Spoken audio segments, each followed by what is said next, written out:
Hello, everybody. It is another Monday, so you know what that means. Today is a motivational Monday. I appreciate everyone tuning in, and it's going to be a good one. Today, we're getting down to the basics. We're talking about how organizations in the business world try to keep you, the employee, happy and engaged. Now, motivation in theory is described as the following: those psychological processes that underlie the direction, intensity, and the persistence of behavior or thoughts. Now, let me just break that down for you real quick. Direction is what a person is attending to at a given time. Intensity is the amount of effort being invested in such activity. Persistence is how long the activity is and the focus of one's attention on said activity. Now that's all said and good, but what actually, when you break it down, motivates people in real life? Is it money? Is it perks? Well, this is where we run into a bit of a dilemma. There's two main schools of thought here. One is intrinsic and one is extrinsic. And this is why I brought two guests here with me on this fine motivational Monday, where they give their points of view and why, which one is which. All right, now I will be handing it over to one of our two presenters. The first one to go will be Julianne.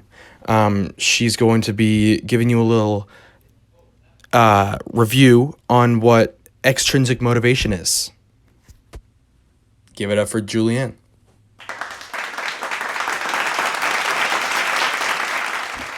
So now I'll be talking about extrinsic motivation and extrinsic rewards. Extrinsic motivation is purely from external factors, and what I mean by this is that all of it comes from the environment. And when an employee is motivated by external rewards, they perform work to specifically earn a reward. And these rewards are tangible, like pay increases, new benefits, bonuses, and promotions.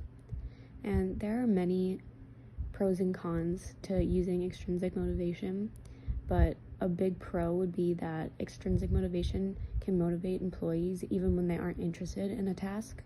And then a con would be that extrinsic motivation can be very costly because you're giving them pay increases, new benefits, bonuses, and stuff like that. An example of extrinsic motivation in a company would be Google. And just like other companies, Google employees get healthcare, dental care, and 401k, which are the usual extrinsic benefits. But on top of this, they get tons of extra benefits to work for Google, which leaves people wanting to work there and continue working there, which is keeping their employees happy. They do call these more than just attractive perks and benefits, and examples of these benefits are on-site car washes, oil changes, a gym, massage therapy. They have a hairstylist. They also have on-site doctors and free lunches and dinners. But just for your day-to-day jobs that you see more realistically around, an example of extrinsic motivation in a company would just be salespeople or realtors. Some very interesting stuff right there. Once again, please give it up for Julianne. She's always great. She really knows her stuff. But moving on to our second guest. He will be talking about the opposite side of the spectrum and about intrinsic motivation. Please give it up for Sean.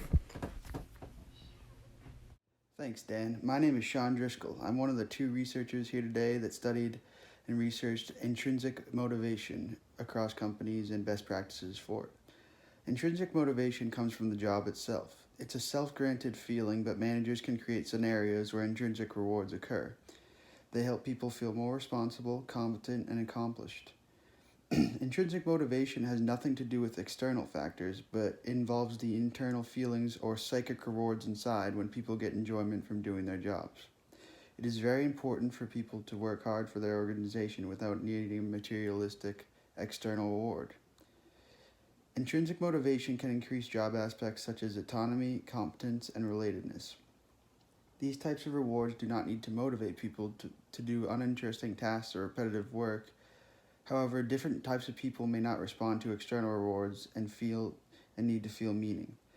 The job characteristics model of autonomy, skill variety, task identity, task significance, and feedback helps explains why intrinsic motivation can be very successful for any sort of business.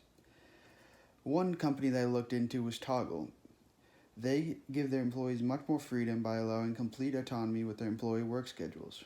Previously, managers would feel like they have to control all aspects of their employees' team lives, which they deferred to as the kindergarten syndrome, since they had to look over them constantly. The working feelings of freedom and being trusted by the company after this change help prevent this kind of management behavior.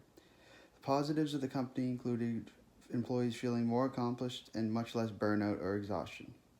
Using this type of results-only work environment allowed managers to focus on performance they could actually measure instead of hours or days missed. Their CEO, Alariaho, has seen increased happiness/productivity among employees and more diversity and quality in their workforce. He cares more about the results than hours spent in the office, and this type of intrinsic motivation strategy has worked perfectly for the company. Wow. Interesting stuff, seriously. Wow. Always something to think about when we talk to Sean, you know? But yeah, always love having him on the podcast. It's always a treat. Yeah, as we crack away at this thing, we're getting towards the end, and now that we know both sides, I think it's important for organizations to keep both of these in mind and sort of have a balance of both intrinsic and extrinsic when trying to motivate your employees. I think that will do it for today's episode. I'm your host, Daniel O'Neill. Thank you for my two guests coming on. Always informative, you know, and yeah, I'll see you next week on another Motivational Monday. Goodbye.